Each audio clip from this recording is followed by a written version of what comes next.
قرآن مجید کے نام پارے کے حوالے سے کچھ باتیں اللہ تبارک و تعالی اپنی رحمت کا ساتھ ہمیں نصیب فرمائے۔ اس پارے کے شروع میں ہی قوم شعیب علیہ السلام کے سرکش سرداروں کی اس دھمکی کا ذکر ہے کہ جب انہوں نے کہا تھا کہ اے شعیب علیہ السلام ہمارے دین کی طرف پلٹ آؤ ورنہ ہم تمہیں اور تمہارے پیروکاروں کو جلا وطن کر دیں گے، اپنی بستی سے نکال دیں گے۔ شعیب علیہ السلام نے اللہ تعالیٰ سے التجا کی کہ اللہ ہمارے اور ہماری قوم کے درمیان حق کے ساتھ فیصلہ کر دے۔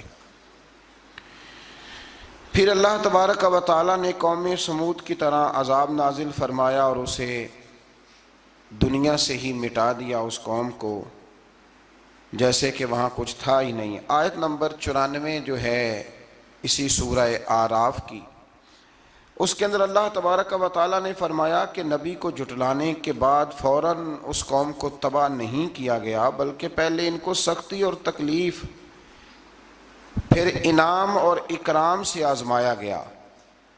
پہلے تکلیفیں دی گئیں شاید سمجھ جائیں، پھر اللہ نے انعام و اکرام بھی دیے کہ شاید آسانی کے بعد ہی سمجھ جائیں، لیکن جب وہ ہر حال میں کفر پر ڈٹے رہے تو پھر اللہ تعالیٰ نے انہیں تباہ کر دیا۔ بہت سارے لوگ ہیں جو سکھوں میں بھی نیک نہیں ہوتے اور دکھوں میں بھی نیک نہیں ہوتے، تو فرمایا یہی ان کا حال ہوا، آسانیاں بھی دی گئیں، تکالیف بھی، پر وہ اپنے کفر پر ڈٹے رہے۔ آیت نمبر 96 میں اللہ تعالیٰ نے ان ساری باتوں کو بیان کرنے کے بعد ارشاد فرمایا وَلَوْ أَنَّ أَهْلَ الْقُرَىٰ آمَنُوا وَاتَّقَوْا، فرمایا اگر بستیوں والے ایمان لے آتے اور تقوی اختیار کرتے پھر پرا انہیں کیا ملتا؟ فرمایا لَفَتَحْنَا عَلَيْهِمْ، پس ہم ان پر کھول دیتے برکات من السماء والارض، زمین کی برکتیں بھی ان پر کھول دیتے اور آسمان کی برکتیں بھی کھول دیتے اگر وہ ایمان لاتے اور تقوی اختیار کرتے، لیکن انہوں نے سرکشی کی تو پھر اللہ تبارک و تعالیٰ نے انہیں عذاب دیا۔ اس سے اگلی آیات کے اندر اللہ تبارک و تعالیٰ نے ارشاد فرمایا آیت نمبر 103 سے لے کر 129 تک بالتفصیل اللہ تبارک و تعالیٰ نے اس مضمون کو بیان فرمایا کہ حضرت موسیٰ علیہ السلام کی بعثت اور فرعون اور اس کے پیروکاروں کا ذکر۔ موسیٰ علیہ السلام نے ان کو دعوت حق دی اور کہا کہ میں تمہارے پاس واضح نشانیاں لایا ہوں، بنی اسرائیل کو میرے ساتھ بھیج دو۔ فرعون نے معجزات پیش کرنے کے لیے کہا تو حضرت موسیٰ علیہ السلام نے اپنا عصا زمین پہ ڈالا، اپنا عصا، اپنی چھڑی، اپنا ڈنڈا زمین پہ ڈالا تو وہ ایک واضح اژدہا بن گیا۔ پھر حضرت سیدنا موسیٰ علیہ السلام نے اپنا ہاتھ گریبان سے نکالا تو وہ دیکھنے والوں کے لیے روشن ہو گیا، ہاتھ کے اندر نور پیدا ہو گیا، ید بیضا لیے بیٹھے ہیں اپنی آستینوں میں۔ فرعون کے سرداروں نے حق کو قبول کرنے کی بجائے اسے جادو قرار دے دیا اور کہا کہ یہ تمہیں اپنے ملک سے نکالنا چاہتا ہے۔ انہوں نے کہا اس معاملے کو ذرا ڈھیل دو اور جادوگروں کو جمع کرو۔ جادوگر آئے، انہوں نے فرعون سے کہا کہ ہم حضرت موسیٰ کے مقابلے میں جادو تو دکھائیں گے معاذ اللہ، لیکن اگر ہم غالب آ گئے تو پھر ہمارا انعام کیا ہوگا؟ سودا پہلے طے کر رہے ہیں، کیا انعام ملے گا؟ اس نے کہا کہ اگر تم غالب آ گئے تو میں تمہیں اپنا قریبی بنا لوں گا۔ بادشاہوں کا قریبی ہونا بھی تو بڑی بات ہے نا، لوگ بڑے پاپڑ بیلتے ہیں قریبی ہونے کے لیے، اور یہ جو قریبی ہوتے ہیں نا، بالخصوص جو بادشاہوں کے قریبی ہوتے ہیں، بادشاہوں کی تباہی کا سبب بھی یہی لوگ ہی بنتے ہیں۔ یہ ان کو روز خبر دیتے ہیں کہ سب اچھا ہے، سب اچھا ہے، اور دنیا کے زیادہ تر حکمران انہی لوگوں کی وجہ سے تباہ ہوتے ہیں، چونکہ ان کا خود عوام سے رابطہ نہیں رہتا۔ اگر وہ خود عوام کے ساتھ ڈائریکٹ رابطہ کریں تو شاید انہیں اچھی اور صاف ستھری چیزیں سمجھنے کو مل جائیں۔ خیر، جادوگروں نے جب کہا ہمیں کیا دو گے تو اس نے کہا تمہیں قریبی بنا لوں گا۔ جادوگروں نے موسیٰ علیہ السلام سے کہا کہ آپ پہل کریں گے یا ہم پہل کریں؟ تو موسیٰ علیہ السلام نے کہا تم پہل کرو۔ جب جادوگروں نے اپنی رسیاں زمین پہ ڈالیں تو لوگوں کی نگاہوں کو سحر زدہ کر دیا، جادو کر دیا اور انہیں ڈروا دیا۔ انہوں نے کہا یہ تو بڑا جادو لے آئے۔ اللہ تعالیٰ نے حضرت موسیٰ علیہ السلام کو حکم دیا کہ آپ بھی اپنا عصا زمین پہ ڈالیں۔ ان کی رسیاں سانپ بن گئی تھی نا، دراصل وہ سانپ بنی نہیں تھی، لوگوں کی آنکھوں پر جادو ہو گیا تھا، انہیں سانپ نظر آ رہا تھا۔ فرمایا آپ بھی اپنا عصا زمین پہ ڈالیں، وہ عصا سانپ بنا اور جادوگروں کی ساری چیزوں کو نگل ہی گیا۔ ان کی بہت ساری رسیاں سانپ بنی تھی، ان کا ایک ہی عصا سانپ بنا اور سب کو نگل گیا۔ اس طرح کے معجزے کی حقانیت اور جادوگروں کا بطلان ثابت ہوا اور فرعونی رسوا ہو گئے، جادوگر سجدے میں گر گئے اور اللہ پر ایمان لے آئے۔ فرعون نے انہیں دھمکی دی کہ تم میری اجازت کے بغیر ایمان لے آئے ہو، میں تمہارے ہاتھ اور پاؤں مخالف سمت سے کاٹ دوں گا، یعنی الٹا ہاتھ کاٹ دوں گا، سیدھا پیر کاٹ دوں گا، میری بغیر اجازت ایمان لے آئے ہو، اور تمہیں سولی پہ بھی چڑھوا دوں گا۔ انہوں نے کہا کہ ایمان لانے کی پاداش میں تم ہمیں سزا دینا چاہتے ہو؟ پھر انہوں نے اللہ تعالیٰ سے صبر اور استقامت کی دعا کی۔ اس کے بعد فرعون نے بنی اسرائیل کے بیٹوں کو قتل کرنے کی اور بیٹیوں کو زندہ چھوڑنے کا حکم دے دیا۔ موسیٰ علیہ السلام نے قوم کو صبر کی تلقین کی اور کہا کہ نیک انجام اہل تقویٰ کے لیے۔ یہاں ایک لطیف بات ہمارے صوفیاء نے بھی لکھی ہے۔ صوفیاء کہتے ہیں کہ فرعون نے کلمہ نہیں پڑھا پر جادوگر کلمہ پڑھ گئے۔ وہ کس طرح کلمہ پڑھ گئے؟ تو کہنے لگے دراصل انہوں نے آتے ہی حضرت موسیٰ کا ادب بڑا کیا تھا۔ جادوگر حضرت موسیٰ کے مقابلے میں آ کے بھی ان سے کہتے ہیں کہ رسیاں آپ پہلے ڈالیں گے کہ ہم ڈالیں، آپ عصا پہلے رکھیں گے کہ ہم رکھیں؟ تو اتنا سا ادب کیا تو رب کریم نے فرمایا جو نبی کا ادب کرے وہ بے ایمان نہیں رہ سکتا، جو نبی کا ادب کرے وہ بے ایمان نہیں رہ سکتا، اور جو نبی کی بے ادبی کرے وہ ایماندار نہیں رہ سکتا۔ ختم ہو گئی بات۔ یہاں ہمارے صوفیاء نے یہ بات لکھی ہے کہ چونکہ انہوں نے آتے ہی کہا تھا کہ آپ پہلے ڈالیں گے یا ہم پہلے ڈالیں، تو حضرت موسیٰ سے انہوں نے پوچھ لیا، نبی کے پوچھے بغیر پہل نہیں کی، تو اللہ نے انہیں ایمان کی دولت عطا کر۔ ایک بات اور ذہن میں رکھیں کہ حضرت موسیٰ کے پاس عصا تھا، اژدہا بن جاتا تھا، لیکن پھر بھی جب فرعون نے حکم دیا کہ بیٹوں کو زندہ رکھو بیٹیوں کو قتل کرو، تو اس وقت حضرت موسیٰ علیہ السلام نے وہ معجزہ نہیں دکھایا۔ جو مقام صبر ہوتا ہے وہ مقام صبر ہی ہوتا ہے۔ اگر موسیٰ علیہ السلام کی نافرمان قوم کے لیے پتھروں سے پانی نکل سکتا تھا تو میدان کربلا میں رسول اللہ کی اولاد کے لیے بھی نکل سکتا تھا، میرے کریم محبوب علیہ السلام کے خاندان کے لیے بھی نکل سکتا تھا۔ ہر جگہ معجزہ دکھانے کے نہیں ہوتی، کچھ مقام صبر بھی ہوتے ہیں۔ تو یہاں حضرت موسیٰ نے اپنی قوم کو صبر کرنے کی تلقین کی۔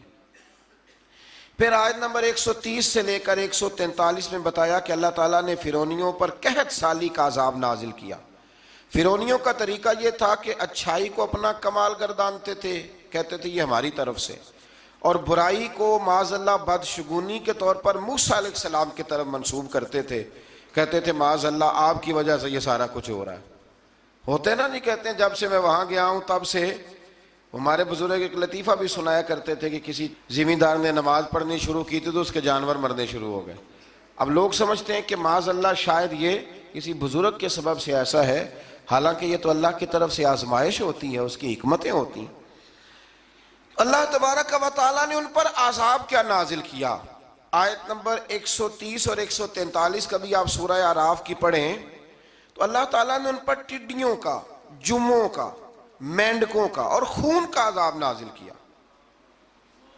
یہ کس قسم کا عذاب ہے؟ جمعے پڑ گئیں، ٹڈیاں آ گئیں، یہ اللہ نے عذاب نازل کیا۔ جب وہ عذاب میں مبتلا ہوئے تو موسیٰ علیہ السلام سے کہا کہ آپ اللہ سے دعا کریں کہ ہم سے یہ عذاب ٹل جائے، اگر ایسا ہوا تو ہم ایمان لے آئیں گے، بنی اسرائیل کو بھی آزاد کر دیں گے۔ لیکن موسیٰ علیہ السلام کی دعا کے نتیجے میں جب عذاب ٹل جانے کے بعد فرعونی پھر اپنے وعدے سے پھر گئے۔ بنو قریظہ والوں نے بھی کئی دفعہ حضور سے وعدے کیے پر اپنے وعدوں پر قائم۔ ایک بات آپ سے یہاں روک کے عرض کر دوں، ہم بھی کئی دفعہ کہتے ہیں ذرا بریک کبھی گاڑی کی نہیں نہ لگتی تو ہم ارادہ کرتے ہیں کہ آج سے ہی نماز شروع کر دینی، ذرا طبیعت زیادہ لیل ہوتی ہے تو ارادہ کرتے ہیں نا کہ بھائی آج کے بعد ہم نے نیک، پھر کیا ہوتا ہے شفا ہو گئی تو چھٹی ہو گئی۔ یہ طریقہ درست نہیں، یہ تو کفار کا طریقہ بیان کیا نا قرآن پاک نے۔ یہاں فرمایا جب اللہ تبارک و تعالیٰ نے انہیں نجات دے دی تو اپنے وعدے سے مکر گئے، تو پھر اللہ تبارک و تعالیٰ نے بنی اسرائیل کو سمندر پار کر کے ایسی قوم کے پاس پہنچا دیا جو بتوں کی پرستش کرتی تھی وہ تو بچ گئے، لیکن فرعونی سارے دریا کے اندر غرق ہو گئے۔ حضرت موسیٰ علیہ السلام سے کہنے لگے کہ ہمارے لیے بھی ایک خدا بنا دیجئے۔ حضرت موسیٰ علیہ السلام نے فرمایا بت پرستی کرنے والے جاہل ہیں۔ یہ بت پرست قوم کے پاس جب گئے نا بنی اسرائیل والے، بت پوجتے ہوئے دیکھا تو کہنے لگے ہمارے لیے بھی سامنے بنا کے رکھ دو۔ فرمایا یہ تو جاہل ہیں، تم انہیں دیکھ کے اثر قبول کر رہے ہو، اور اپنی جاہلیت کے باعث یہ ہلاک ہونے والے بھی ہیں۔ پھر اللہ تعالیٰ نے بنی اسرائیل پر اپنی نعمتوں کا ذکر فرمایا، اور موسیٰ علیہ السلام نے اپنی قوم میں ہارون علیہ السلام کو اپنا جانشین فرمایا اور کوہ طور پر تشریف لے گئے۔ اللہ نے فرمایا وہاں آ جائیں، میں آپ کو تورات عطا کرتا ہوں۔ 40 دن کا یہ عرصہ تھا۔ موسیٰ علیہ السلام نے وہاں پہ جا کے، وہ سارا واقعہ بھی انہی آیات میں ہے کہ حضرت موسیٰ نے عرض کیا تھا کہ رب ارنی، یا اللہ میں تجھے دیکھنا چاہتا ہوں، تو فرمایا لن ترانی، تو نہیں دیکھ سکتا۔ وہ بھی یہاں اللہ نے ذکر فرمایا۔ پھر اللہ تعالیٰ نے اپنی ایک تجلی جب کوہ طور پہ ڈالی تو حضرت موسیٰ علیہ السلام تاب نہ لا سکے اور بے ہوش ہو گئے، اور پہاڑ بھی ریزہ ریزہ ہو گیا۔ اس کا ذکر بھی اللہ نے انہی آیات میں فرمایا۔ آیت نمبر 144 سے 155 تک حضرت موسیٰ علیہ السلام کو رسالت عطا کرنے، کلیم اللہ کا منصب عطا کرنے، تورات عطا کرنے کا ذکر ہے۔ آگے چل کے بتایا کہ جو متکبر لوگ ہیں نا، وہ آیات الہیہ سے منہ پھیرتے ہیں، اور جو لوگ اللہ کی آیات اور قیامت کو جھٹلاتے ہیں ان کے اعمال باطل ہیں۔ پھر موسیٰ علیہ السلام کے کوہ طور پر قیام کے عرصے میں بنی اسرائیل کے زیورات سے بچڑا بنا کر اسے معبود بنانے کا ذکر ہے۔ ان میں ایک جادوگر تھا سامری، سنا ہے سلالہ میں اس کی قبر ہے۔ حضرت موسیٰ کوہ طور پہ چلے گئے تو اس نے پیچھے سے نا سونے کا ایک بچڑا بنا لیا، اس میں سونے کی تاریں اس کے منہ میں لگائیں، ہوا چلتی تھی تو بجتی تھی۔ اتنے کمزور عقیدے کی یہ قوم تھی کہ انہوں نے فٹافٹ ماننا شروع کر لیا، فٹافٹ ماننا، کہنے لگے یہ ٹھیک ہے۔ چنانچہ موسیٰ علیہ السلام جب واپس آئے تو قوم پر غصے اور افسوس کا اظہار فرمایا اور کہا میرے پیچھے تم نے ایسا برا کام کیا۔ انہوں نے تورات کی تختیاں بھی زمین پہ ڈالیں اور اپنے بھائی ہارون علیہ السلام کا سر پکڑ کے اس سے جواب طلبی کی۔ انہوں نے کہا اے میرے ماں جائے، بڑے خوبصورت لفظ ہے قرآن پاک، اے میرے ماں جائے، اے میرے بھائی، قوم نے مجھے بے بس کر دیا اور قریب تھا کہ یہ مجھے قتل بھی کر دیتے۔ اب آپ مجھ پر سختی کر کے دشمنوں کو ہنسنے کا موقع نہ دیں، کبھی بھی دشمنوں کو اپنے اوپر ہنسنے کا موقع نہ دینا چاہیے۔ پھر آیت نمبر 151 میں موسیٰ علیہ السلام کی دعا اور کلمات استغفار کا ذکر ہے۔ آگے چل کے بتایا کہ غصہ ٹھنڈا ہونے پر موسیٰ علیہ السلام نے تورات کی تختیوں کو اٹھایا، جن کی تحریر میں اللہ سے ڈرنے والوں کے لیے ہدایت اور رحمت کی بشارت تھی۔ آیت نمبر 156 سے لے کر 158 تک میں موسیٰ علیہ السلام کی دعا کا ذکر ہے، جس میں انہوں نے اپنی قوم کے لیے اللہ تعالیٰ سے دنیا اور آخرت کی بھلائی مانگی۔ اللہ تعالیٰ نے فرمایا یہ کامل نعمت میں ان لوگوں کو عطا کروں گا جو ایمان کے ساتھ تقوی بھی اختیار کریں گے، یہ انہیں ملے گی نعمت، اور پھر وہ زکوٰۃ دیں گے اور اس عظیم رسول یعنی نبی کریم صلی اللہ تعالی علیہ وآلہ وسلم کی وہ پیروی کریں گے۔ یہ آیت نمبر 158 ہے، یہ سورہ آراف کی۔ چونکہ حضور علیہ السلام کی بڑی عظمتوں کا اللہ کریم نے یہاں ذکر ارشاد فرمایا ہے، اور ایک تفصیل ہے نبی کریم صلی اللہ تعالی علیہ وسلم کی سیرت مبارکہ کی۔ اللہ تبارک و تعالیٰ کبھی توفیق دے، اللہ تعالیٰ کبھی ہمت دے تو ان آیات پر غور کریں تو وہ نعتیں جو قرآن نے بیان کی ہیں حضور کی، وہ بھی بڑی شاندار ہیں۔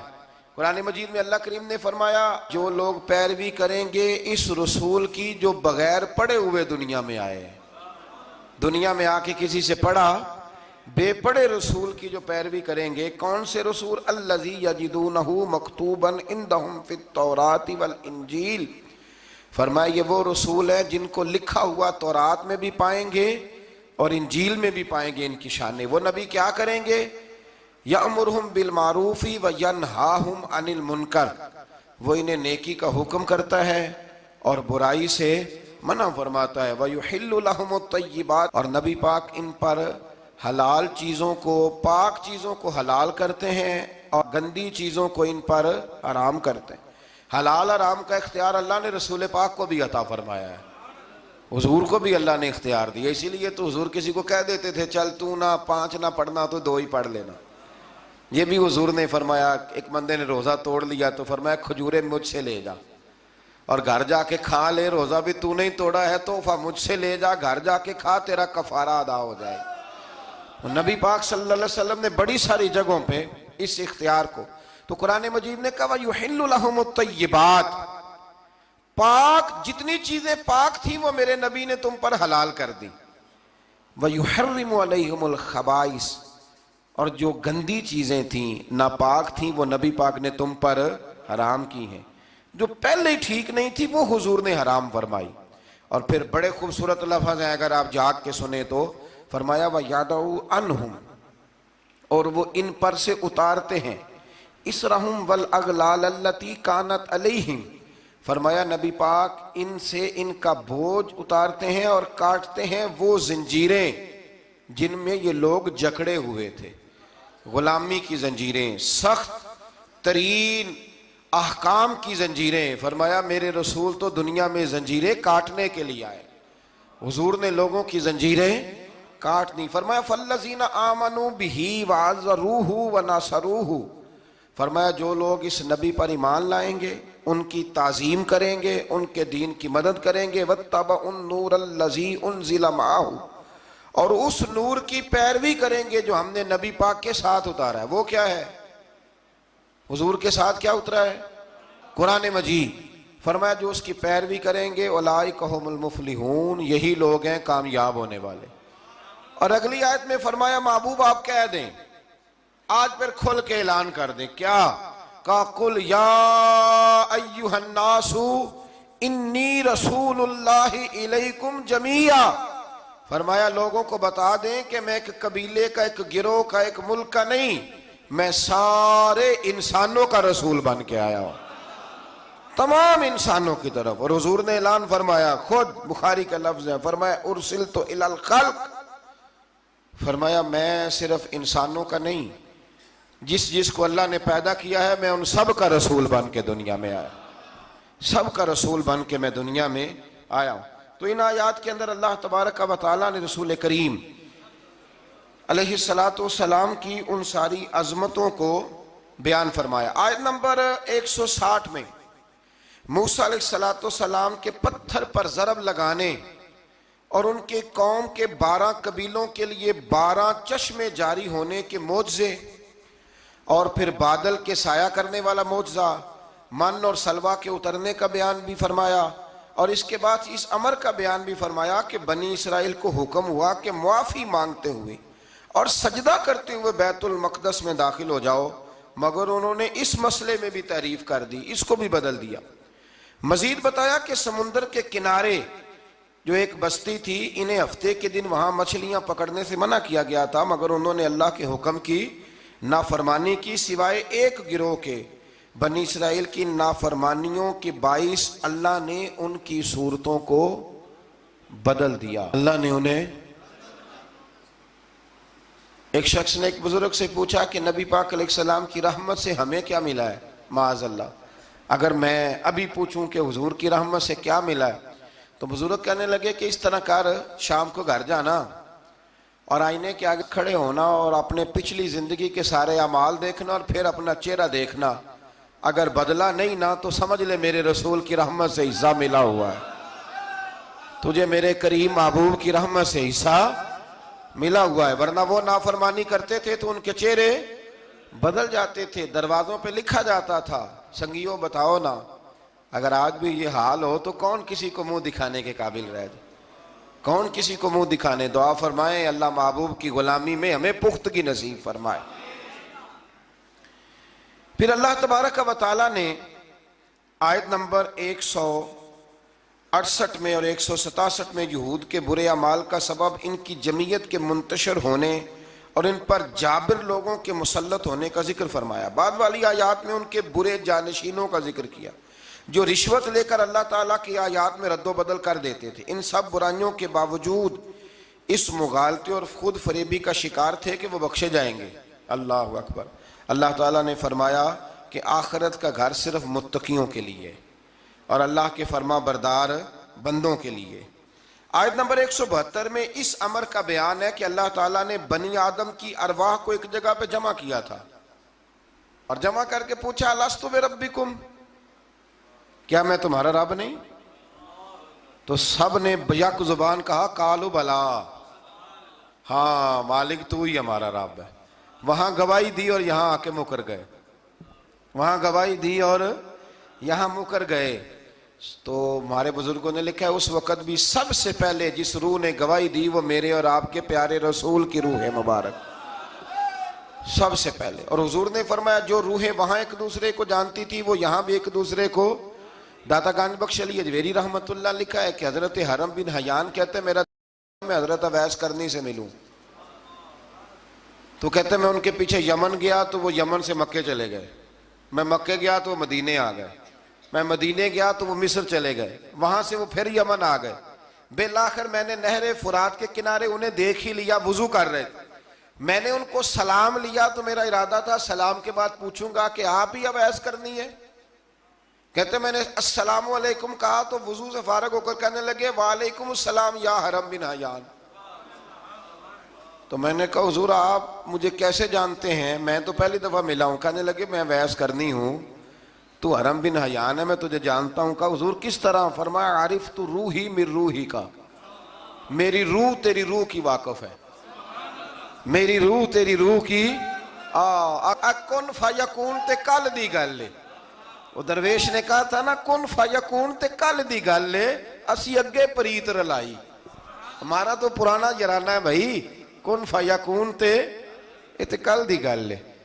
اللہ تبارک و تعالیٰ سمجھنے کی توفیق عطا فرمائے۔ یہاں بڑے لطیف نقطے ہیں، بڑی باتیں ہیں، پر انشاءاللہ تعالیٰ کسی وقت کریں گے۔ اس آیت پہ بڑا کچھ لکھا ہے ہمارے بزرگوں نے اور کمال کر دیا جس نے جو لکھا۔ بہرحال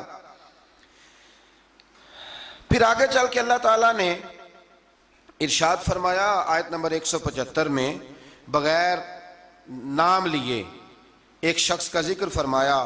بعض بزرگوں نے کہا وہ بلم بن بورا ہے، اور بعض نے کہا امیہ بن خلف ہے، اور بعض نے کہا ابو عامر فاسق ہے۔ ان تینوں میں سے ایک برائی ان تینوں میں مشترک تھی، تینوں میں وہ جرم پایا جاتا تھا، وہ یہ تھا کہ ان کے پاس علم بھی تھا، زہد اور ریاضت بھی تھی بلم بن بورا کے پاس، لیکن حضرت موسیٰ کے حسد کی وجہ سے تباہ ہو گیا۔ اسی طرح امیہ اور ابو عامر نبی پاک علیہ السلام کے حسد کی وجہ سے تباہ ہو گئے۔ کچھ لوگ صرف حسد کی وجہ سے ہی، پتہ ہے آپ کو، کچھ لوگ حسد کی وجہ سے تباہ ہو جاتے ہیں۔ ایک بادشاہ بڑا کنجوس تھا، تو اس کے سامنے ایک شخص اکثر آیا کرتا تھا، تو کسی نے اس سے کہا کہ بادشاہ سے انعام وصول کرو۔ اس نے کہا یہ بڑا کنجوس ہے، پر چلو اللہ نے مجھے بھی بڑا ذہن دیا، انعام لے ہی لیتے ہیں۔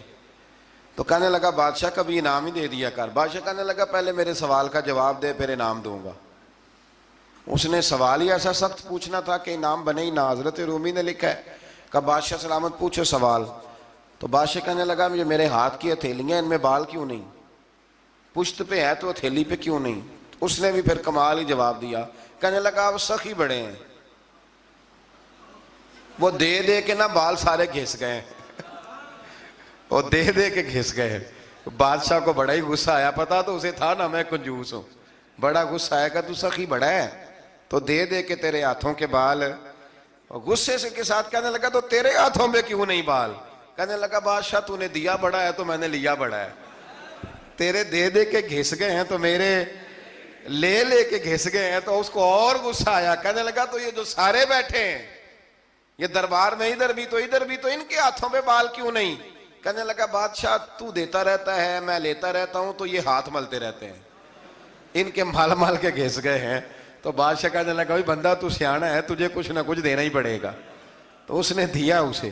تو کچھ لوگوں کے نا مال مال کے ہی اللہ دیتا ہے نوازتا ہے، پر ان کے حسد کر کر کے یہ ہاتھ گھس جاتے ہیں، بیٹھ کے نا پروگرام بناتے رہتے ہیں، اس نے ایسا کیا اس لیے آگے نکل گیا، اس نے یہ کیا۔ ایک صاحب مجھے ایک شخص کے بارے میں خبر دینے لگا، کہنے لگا وہ فلانا کیا، پھر اس نے ایسا کیا، تو پھر وہ جیک لگا، پھر وہ سیاست کی تو آگے نکل گیا۔ میں کہ پتا تھے تینوں بھی سارا ہی سی تھے، تم ہی لا لینا سی، کیونکہ تم بڑی باریک خبر دے رہا ہے کہ یہاں سے اس نے ایسے کیا تو پھر اس طرح کر کے اس نے ایسے کیا۔ ایسا نہیں ہوتا، جڑیاں گڈیاں آپ ہی اڈیاں، او نہ چڑھن اونچائیاں، او خی گڈیاں اچیاں اڈیاں جڑیاں سائیاں آپ چڑھائیاں۔ ہاں یہ سمجھ لو، وَتُعِزُّ مَن تَشَاءُ وَتُذِلُّ مَن تَشَاءُ بِیَدِکَ الْخَیْرُ، اس لیے یہ الجھن نہ کریں۔ تو حسد کی وجہ سے یہ لوگ پیچھے رہ گئے، اللہ تعالیٰ ہمیں حسد سے محفوظ فرمائے۔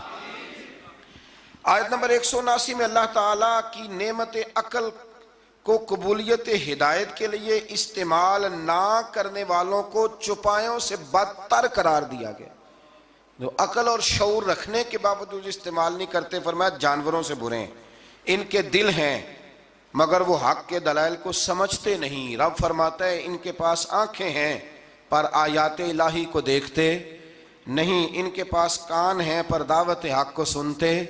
آیت نمبر 180 میں اللہ تعالیٰ کی اسماء حسنہ کے ساتھ پکارنے کا ذکر ہے کہ رب کو پیارے پیارے ناموں کے ساتھ پکارا کرو، رحمان کہہ کے پکارو، رحیم کہہ کے پکارو، ستار اور غفار کہہ کے پکارو۔ اللہ اکبر۔ آیت نمبر 186 سے 188 میں منکرین کے قیامت کے بارے میں پوچھنے اور قیامت کے اچانک آنے کا ذکر ہے۔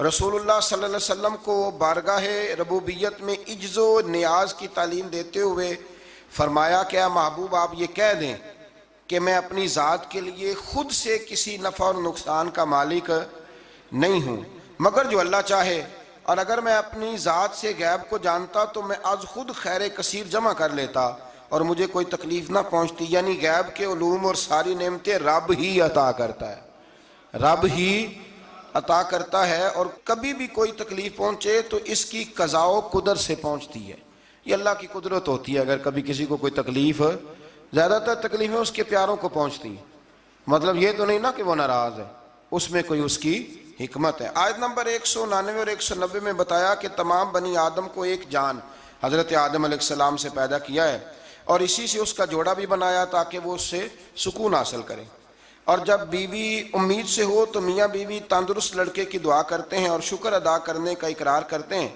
لیکن جب اللہ تعالیٰ ان کو عطا کرتا ہے تو یہ لوگ اس کے ساتھ شریک بنا لیتے ہیں۔ اس کے بعد والی آیات میں کفار کے معبودان باطل کے عجز، کمزوریوں اور احتیاج کا ذکر فرمایا۔ دیکھیں نا آپ، جب تک تو بچہ پیدا نہیں ہوتا تو دعائیں ہوتی رہتی ہیں، اور جب پیدا ہو جاتا ہے تو پھر ڈھول بجنے شروع ہو جاتے ہیں۔ کئی دفعہ دل کرتا ہے پوچھنے کو کہ یار یہ تمہیں اللہ تعالیٰ نے دیا ہے نا، تو چاہیے تو یہ تھا کہ بچہ پیدا ہوتے ہی سجدے میں گر جاتے۔ اگرچہ یہ طریقہ کفار کا بیان کیا یہاں، لیکن مسلمانوں کی تعلیم کے لیے بیان ہو رہا ہے۔ اکثر بھائی میں نے 6 من مٹھائی بانٹ ڈالی، اتنا میں نے کیا، تو بھائی نفل کتنے پڑے، اس پر کوئی توجہ نہیں ہے۔ اسی طرح کا ہمارا معاملہ یہ ہے کہ جب تک تو کوئی بندہ بیمار رہتا ہے تو دعائیں چلتی رہتی ہیں، اور تندرست ہو کے آ جائے تو اب وہ بھول جاتا ہے۔ اللہ تبارک و تعالی ہمیں ہر حال میں اپنی یاد کی توفیق عطا فرمائے۔ آیت نمبر 194 میں مشرکوں کے معبودان باطلہ کے بارے میں بتایا کہ وہ تمہاری ہی طرح مخلوق ہیں جن کو تم پوجتے ہو، اور آنکھ، کان، ہاتھ اور پاؤں کی نعمت سے بھی محروم ہے، یعنی وہ خود ہی عاجز اور بے بس ہیں، کسی کو نفع یا نقصان پہنچانے پہ قادر نہیں ہیں، یہ چیزیں اللہ تعالیٰ کے اختیار میں۔ آیت نمبر 199 میں اخلاق حسنہ کی جامع ترین تعریف اللہ تعالیٰ نے سرکار دو عالم صلی اللہ علیہ وسلم سے فرمایا، جو قصوروار معذرت طلب کرتے ہوئے آپ کے پاس آئے اسے معاف کر دیجئے۔ محبوب جو معافی مانگے اسے معاف کر دیجئے، اچھی باتوں اور نیک کاموں کا حکم دیجئے، اور ناسمجھ لوگوں سے الجھنے کی بجائے رخ انور پھیر لیجئے، اور اگر شیطان وسوسہ اندوزی کرے تو اعوذ باللہ پڑھیے، اللہ کے ذکر سے شیطان کے شر سے پناہ حاصل ہو جائے گی۔ یعنی جھگڑا نہیں کرنا، اعوذ باللہ پڑھ لینی، خود بخود شیطان بھاگ جائے گا۔ سورہ اعراف کے آخر میں آیت نمبر 204 میں اللہ نے فرمایا، جب قرآن پڑھا جائے تو غور سے سنو اور خاموش رہو تاکہ تم پر رحم کیا جائے۔ اللہ تبارک و تعالیٰ توفیق عطا کرے۔ آگے سورہ انفال شروع ہو جاتی ہے اسی پارے کے آخر میں۔ یہ سورہ انفال جو ہے یہ مدنی سورت ہے، اور عربی زبان میں انفال کہتے ہیں مال غنیمت کو۔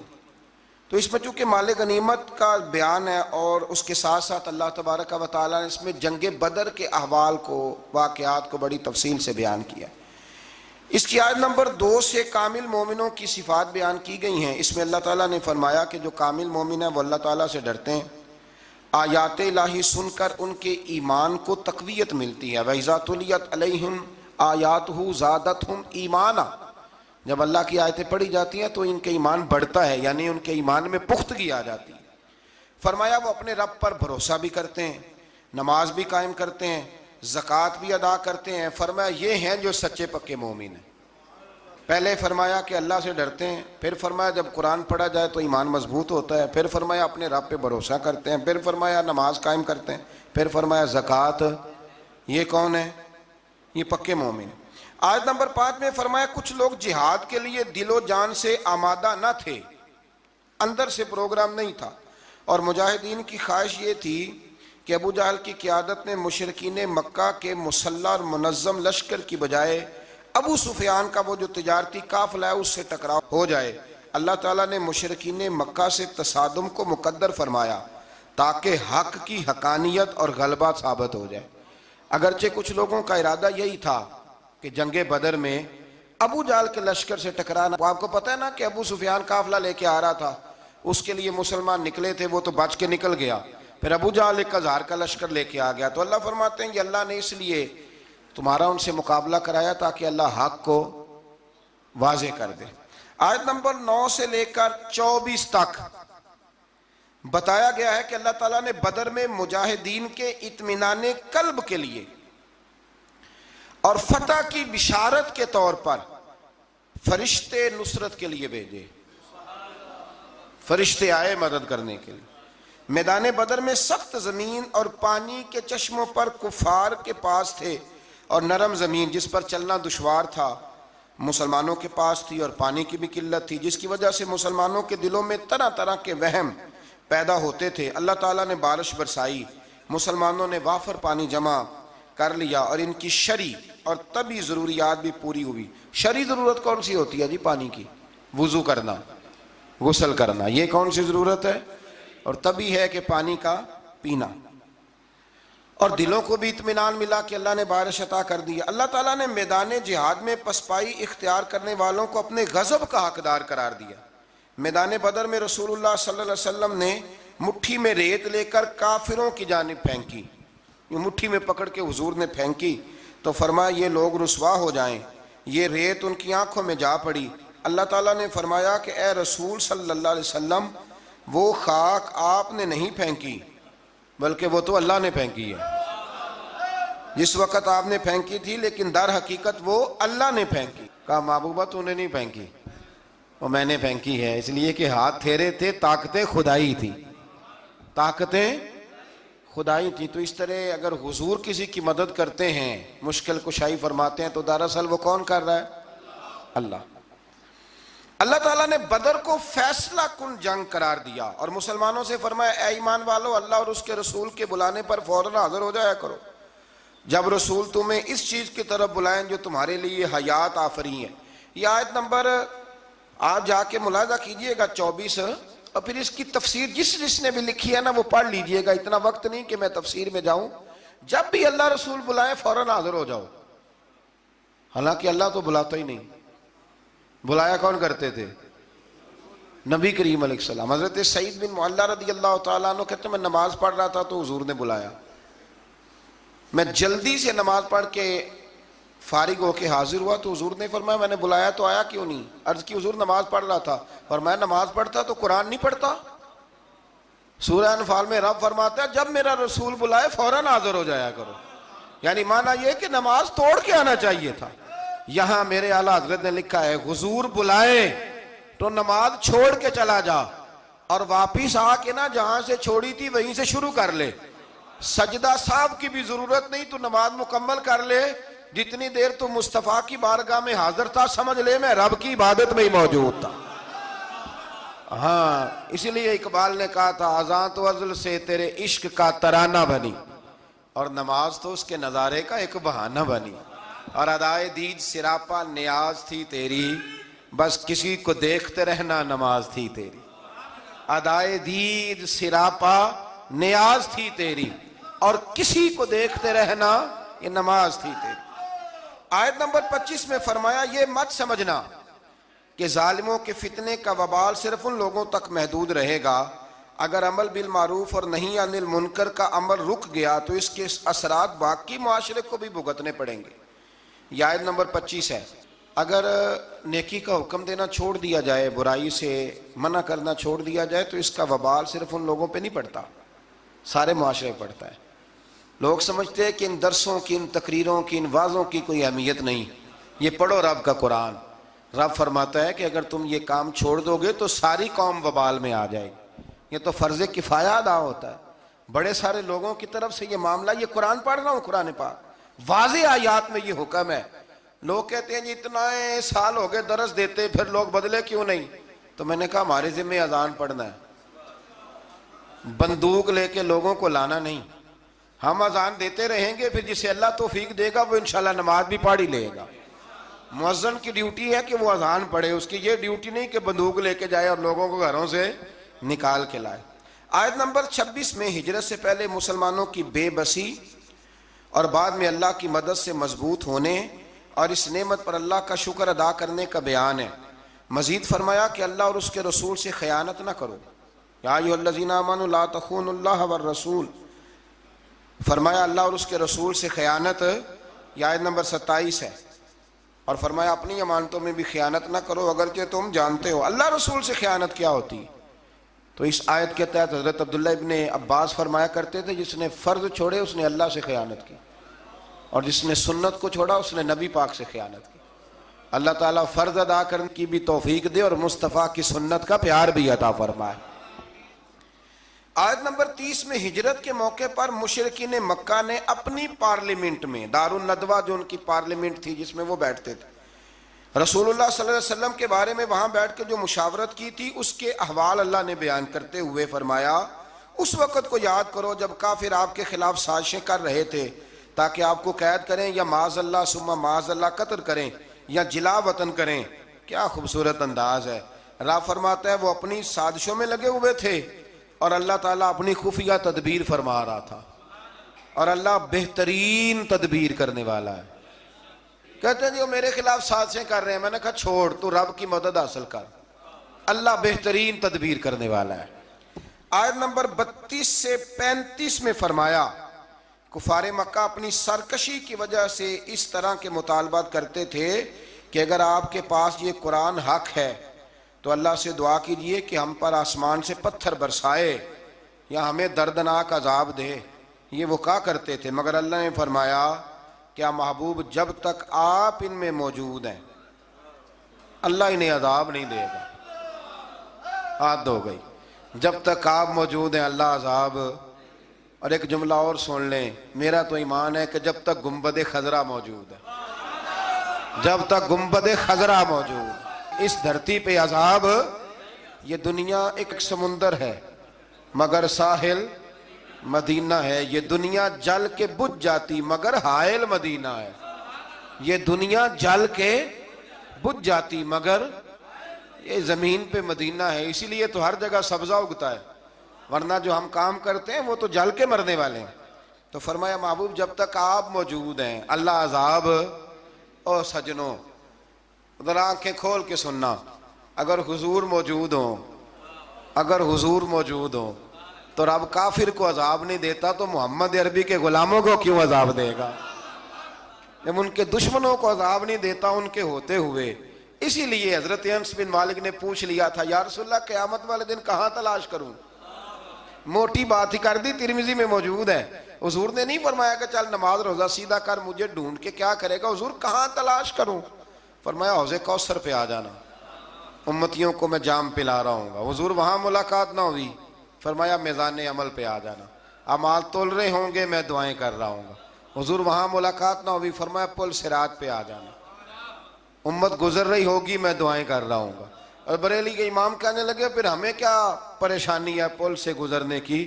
فرمانے لگے رضا اب پل سے وجد کرتے گزریے کہ ہے رب سلم صدائے محمد، کیونکہ خدا کی رضا چاہتے ہیں دو عالم، خدا چاہتا ہے رضائے محمد صلی اللہ علیہ وسلم۔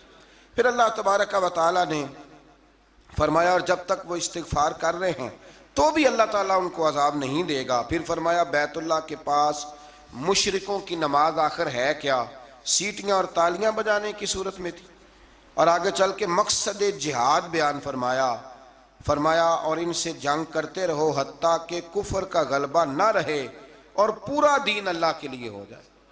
اور فرمایا اللہ کے رستے سے روکنے کے لیے خرچ کرنے والوں کا ہاتھ، جو لوگوں کو روکتے ہیں اللہ کے رستے میں خرچ کرنے سے، فرمایا ان کے ہاتھ حسرت کے سوا، پچھتاوے کے سوا کوئی اور چیز نہیں ہے، خود خرچ کرتے نہیں اور لوگوں کو بھی روکتے ہیں۔ اور فرمایا جہاد کرتے رہو جب تک کہ اللہ کا دین غالب نہ آ جائے۔ لفظ جہاد سے بڑی دقت ہوتی ہے کچھ لوگوں کو، اور ہمارے حکمرانوں نے تو قسم اٹھا لیا کہ یہ لفظ اپنی زبان سے ادا نہیں کرنا، حالانکہ قرآن کی 20 آیات ہیں جن میں جہاد کا حکم دیا گیا۔